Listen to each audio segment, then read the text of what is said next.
Hello and welcome to Empower Your Menopause, the podcast where we talk about all things health, hormones and happiness for women 40 and above. It's coaches James and Juli here from Fabulous Beyond 40. And let's start today's episode with a really simple question. When you hear movement or exercise, do you brace yourself for a lecture on lifting weights and hitting 10k steps? Well, if so, that is not going to happen today. We've talked about strength training and exercise on the pod before, and we'll keep doing it because it actually matters. But this isn't another pep talk about working out. If you're over 40, the stakes are higher than ever, and your brain is just as much part of the equation as your bones and muscles are. So in this episode, we're going to talk beyond burpees and talk about how movement literally helps rewire your brain for better focus, for sharper memory, and even protection against cognitive decline, that age-related drop in mental capacity that can come. So if you've ever said, I don't have time to exercise, this might just change your mind and help to protect it too. So here's what most women don't realise: after 40, the risk of cognitive decline doesn't just go up gradually, it accelerates, and movement is a really strong predictor of long-term brain health. So Juli, why don't you talk about that a little bit and start us off? Move it or lose it, I suppose, is the key message that we're trying to get across here, right? Yeah, for sure. And that's true in muscular strength and bone density, but especially for brain health because it isn't, as you said, just about protecting your muscles and bones. It's about protecting your brain and your mental function and capacity. Our brain starts to undergo changes in hormone levels, of course, at this time of years, this time of life. Our stress response is a little bit different, and there's a part of our brain called the hippocampus that's responsible for memory. And it affects that volume and circulation to that particular area of our brain as well when we lose, again, those protective effects of estrogen and we have increases in stress hormones. And when we're sitting constantly, like many of us are, working at computers all day, driving a desk, as we say, it can really have an effect on us. So if you're finding that you forget names, you go into the room and forget why you're there. I mean, hello, I do that, or just feeling sluggish. That's probably what's going on. So, interesting little factoid from Harvard Health. They found in some studies that they summarize that regular physical activity can reduce the risk of cognitive decline by up to 35%. So that's over a third. That's pretty impressive Huge. when you consider that. Yeah, I mean, it's huge.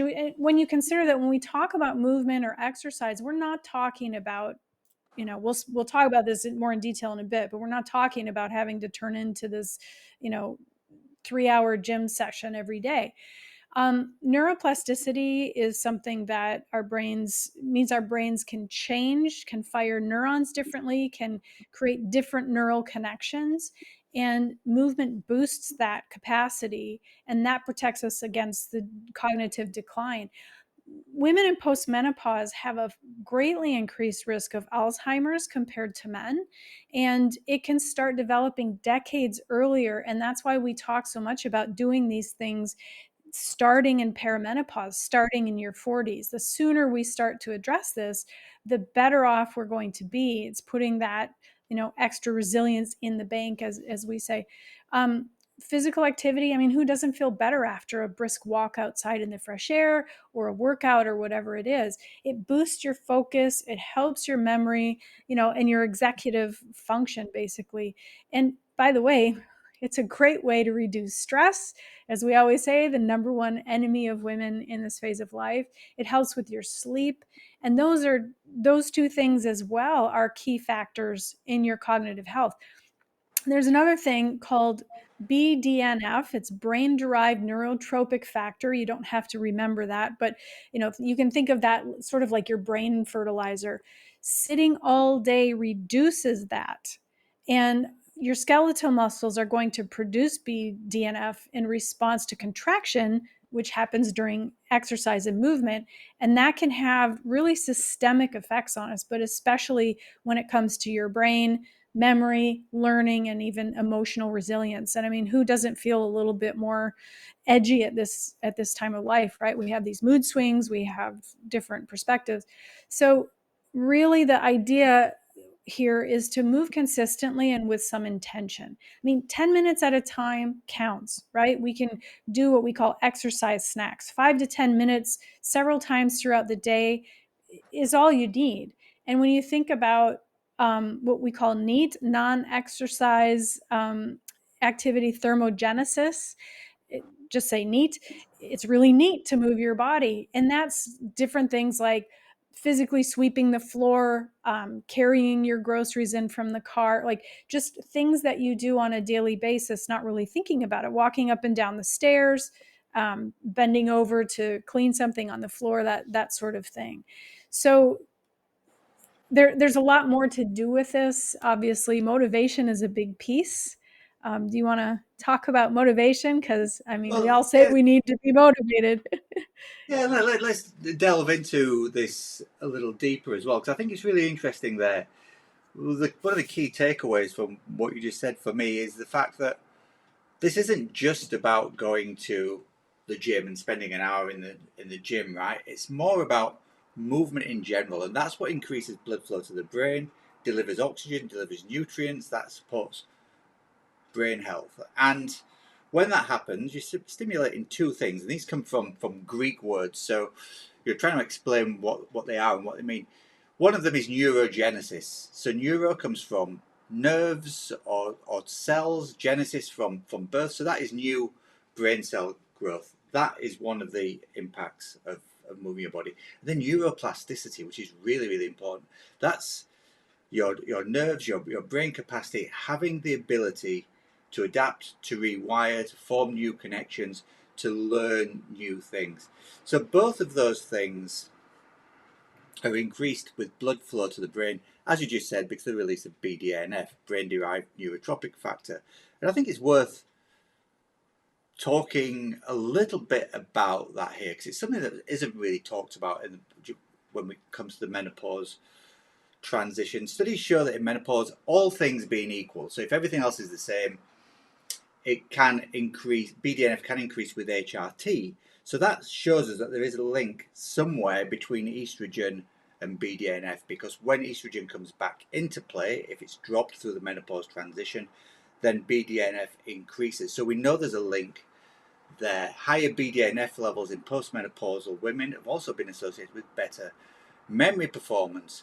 And what is one of the things that can help you in this battle of BDNF falling as estrogen drops is by moving more, which is why it's so important to actually move more as we get older. And so, there are all kinds of studies around this idea that neuroplasticity, you can still learn, you can still grow, you can still do things that might seem to be challenged for you if you're adding movement in. So for instance, there's a study published in Neurology magazine showed that women who were physically active in midlife had a significantly lower risk of developing dementia later in life. Dementia sits with those same conditions like Alzheimer's disease, those conditions where the brain is degenerating with time.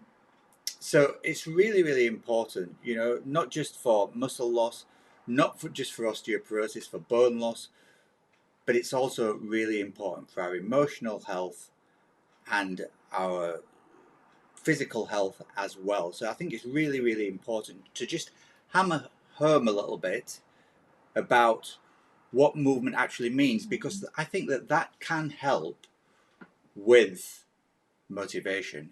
The more we draw the connection between why something's good for us to actually doing it, then the more chance we are of being motivated to do it. So here's a really simple choice for you, lady listeners.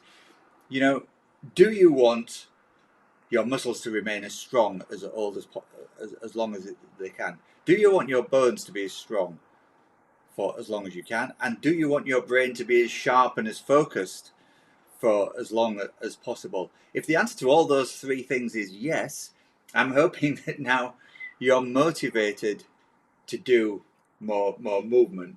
Okay, so Julie, why don't you talk to us a little bit about, in all of those kind of areas that we just talked about, what happens when you don't actually move? What is the reverse of not doing this then? Physically, how does it affect us? Yeah, sure. And one of my interesting lessons learned not only through studies but also through my own experience about motivation is that motivation doesn't come first. So knowing these things are so important, finding a way to get your body moving that feels good will then create motivation to keep going because it feels good. Mm-hmm. So even if you find that you're struggling to get going, knowing what could happen if you don't might be motivation enough to get you started. But once you get started, it's that momentum that will keep the motivation going. Yeah. Because when you don't move, okay, we know that we've talked many times, if you've listened to other podcasts of ours, losing your muscle mass as we age, that happens at an increasing rate if we don't do something to prevent that from happening. That's called sarcopenia. We lose mobility. We're stiffer. It's harder to move and stretch. You may notice that, I've had some of our clients have said, oh, I can't touch my toes anymore, or I can't reach as far as I used to be able to. I can't lift my arms up as far as I used to be able to. Mobility is really important. And the way to keep those joints juicy is to keep moving them. I have arthritis in my shoulders. If I don't work out regularly, the pain increases significantly. So it's possible to sort of reverse those aches and pains that you feel by moving more and getting better circulation in there. Balance, huge, huge, huge when it comes to independence as we age. If we don't move regularly, we lose that sense of proprioception, which is understanding where our body is in space, and it affects our balance, and we're more likely to have a fall. And for women, especially far enough post menopause, but 60s, 70s, and beyond, when you have a fall that results in a hip fracture, that can be a life threatening situation if your body isn't strong enough to heal well. There's been a lot of association with that. It's a very scary thing. Not trying to be alarmist, but this is the reality of our aging process, and that all affects our confidence, our independence, and our safety. I don't know about you, but I don't want to have to rely on other people to do everything for me because I'm not strong enough to do it. The other thing is, when we don't move, as we've already said multiple times today so far, that risk of cognitive decline and memory loss, and even things like depression and anxiety, can increase.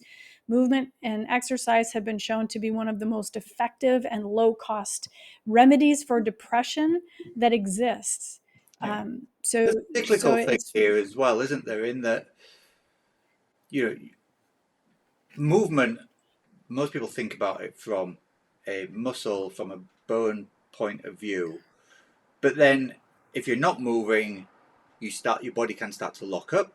When your body starts to lock up, then that can have an effect on your confidence, on your mental capacity, and therefore you're moving less, so you're getting less BDNF that we talked about before, which Yep. increases your risk of feeling worse. And when you start to feel worse, you're less inclined to want to work out.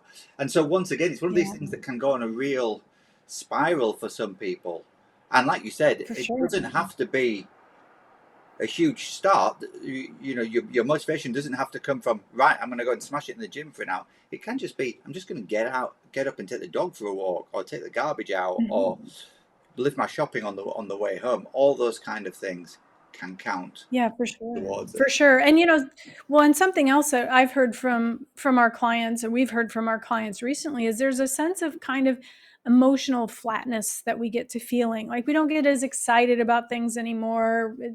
There's this, I don't want to say apathy, but just kind of things just don't have that emotional hit that they used to. I mean, one of the things that we do, because we're so addicted to our phones, is we're addicted to those dopamine hits, and so we lose our sense of that emotional, like the true emotional ups and downs. But sometimes we just mistake that for this is just part of the aging process, but it isn't. Those things can really bounce back when you're moving regularly. So, you Yeah. want to talk about what this actually means? So, now we're talking about movement, we're talking about mindful movement. Yeah. Sedentary isn't resting, by the way. There's a difference.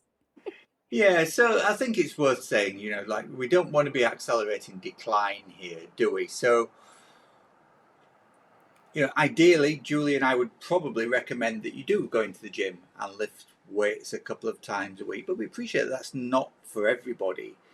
So, doing some kind of movement outside of the gym or making it more mindful as movement can be really important. So, it doesn't have to be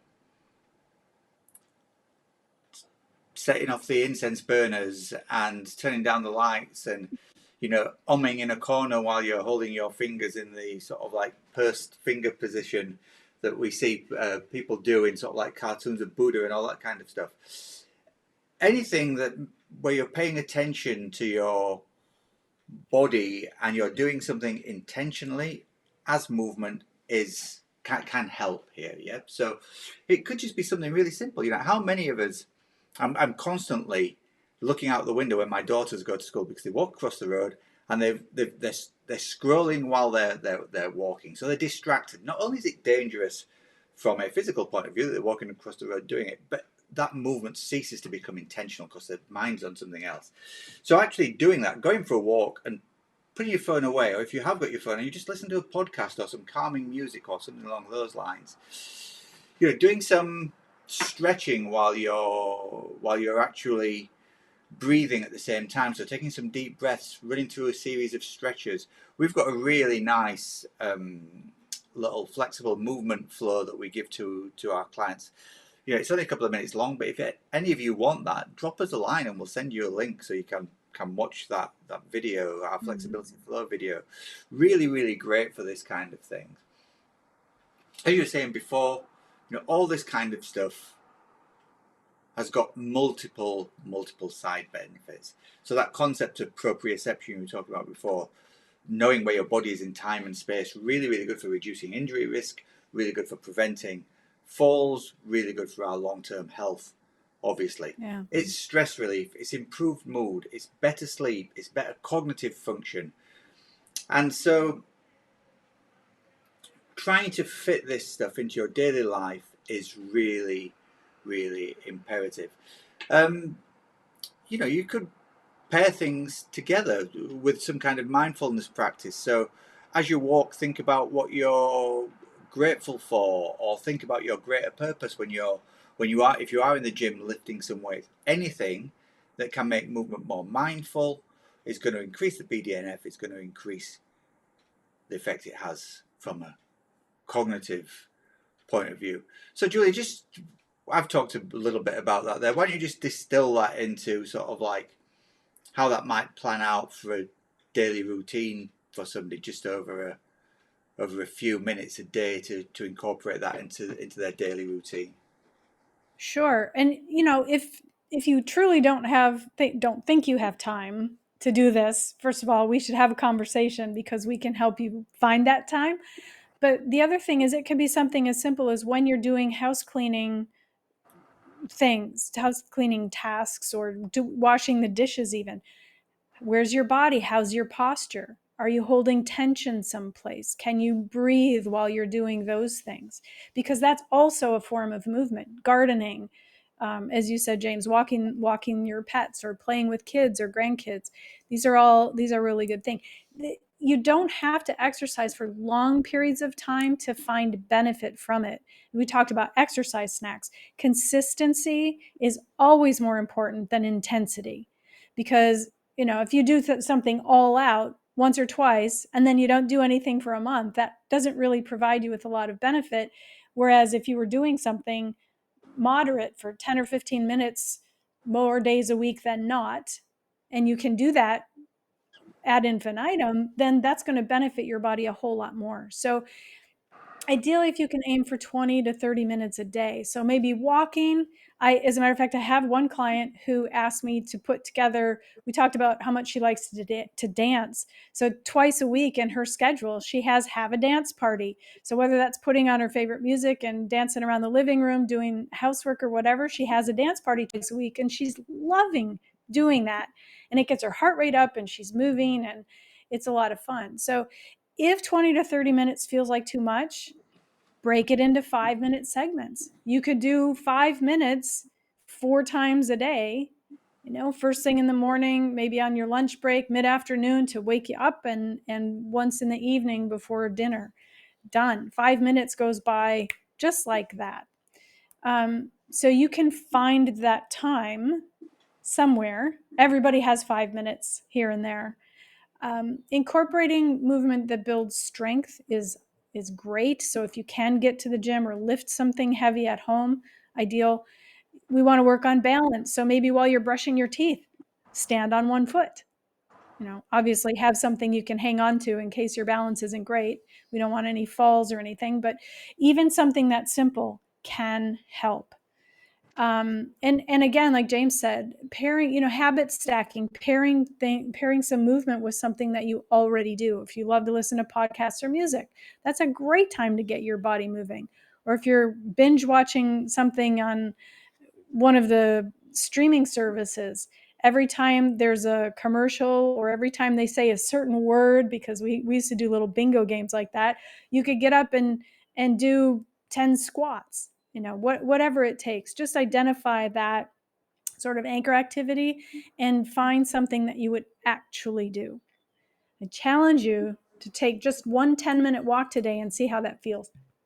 Of course, the problem that we hear a lot from people is, I'm going to start doing this stuff at some point in the future when I have more time. I've lost count of the number of women who come on calls with us and they're firing to go, and then they think about it and something comes up. It's the kids are graduating school. There's a busy deadline at work, and it gets put off and it gets put off. And when it does get put off, whether it be movement or any other thing that you're doing around trying to better your health, when you put it off, all you're doing is compounding that problem and making your health risks increase tomorrow and further down the line. Now, that's particularly true of movement. Lack of movement doesn't start when you get to 80 and you see, your grandmother or your great grandmother pushing herself out of a chair and having to use her hands to get up from a sitting position. That is something that didn't just start when that lady turned to 80 or 90. It started much earlier in their life by not moving enough. And so, finding the time to do this, and as Julie said, if you can't find the time to speak to us, and we can help you with that, is really, really important. Using busyness as an excuse, it's understandable, but it's problematic if you don't call yourself out on it and you leave it unchecked all the time. I had a call from my mum yesterday. I've talked before, she's my archetypical example of a woman who's fabulous over 40. She's 92. She just bought herself an exercise bike and she's going on it on a daily basis. And she emailed me and said, "Oh, James, I'm only doing about 5-10 minutes or so a day at the moment." I was like, "Mum, that's great. What do you mean only?" So it's never too late to start, but the quicker you start, the better it can be. Yeah. And you will see one thing that we hear a lot from clients when they do start doing this kind of stuff is they almost always say to us, "I wish I'd started sooner." And that goes for all these aspects that we've talked about movement. Really, really important. Cognitive decline, massive challenge for women in menopause, risk of Alzheimer's and dementia, massive challenge for women post-menopause because those risks increase. And as Julie said earlier, we aren't being alarmist, but there is stuff that you can do from a lifestyle perspective that can actually help with this stuff. And you know what? It might not stop it from happening if you're one of those people who has a genetic disposition towards severe cognitive decline as you get older. But you increase your chances of living a healthier, longer life if you're moving in some way, shape or form. That goes for your brain health, it goes for your muscle health, it goes for your bone health, and it goes for your general balance as well. So I suppose the message is you don't have to do it all, but just do something and start doing it, right, Julie?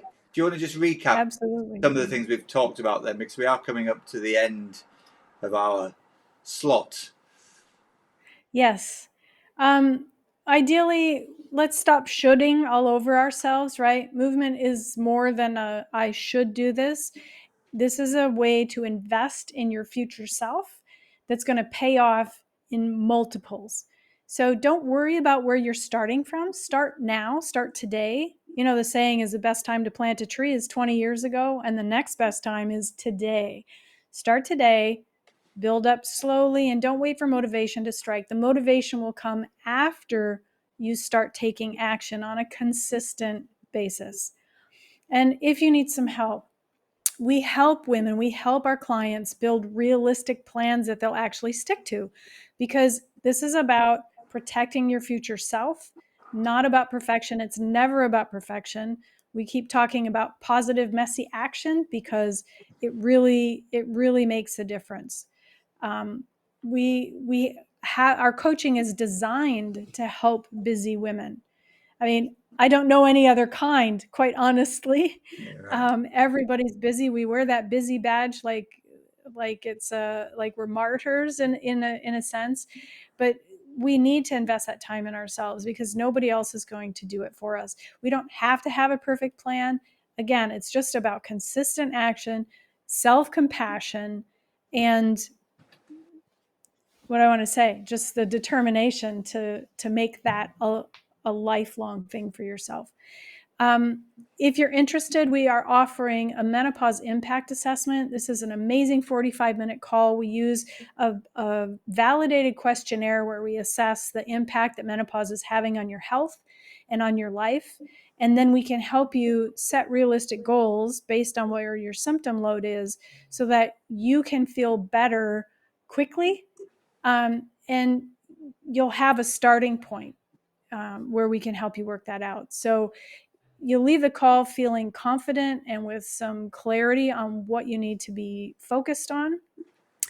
We can book that for you. It's just 23 pounds or about 31 US dollars.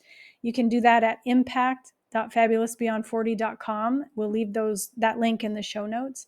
Remember, you don't have to have a gym membership. You don't have to go to boot camp and kill yourself 5 mornings a week. You just need to move more regularly and intentionally because your brain is counting on you. So, you want to take us home, James? Yeah, sure. So a couple of things then. If this episode or any of our episodes have had an impact on you and you'd like to share them with somebody, please do that. Share the episode, subscribe to the channel. You can learn more about that Menopause Impact Assessment call for personalised movement and lifestyle strategies, as Julie said, at impact.fabulousbeyond40.com. So that's it for this week then. We've been coaches James and Juli from Fabulous Beyond 40, reminding you to stay strong, stay fabulous, and we will see you next time. Take care. Bye.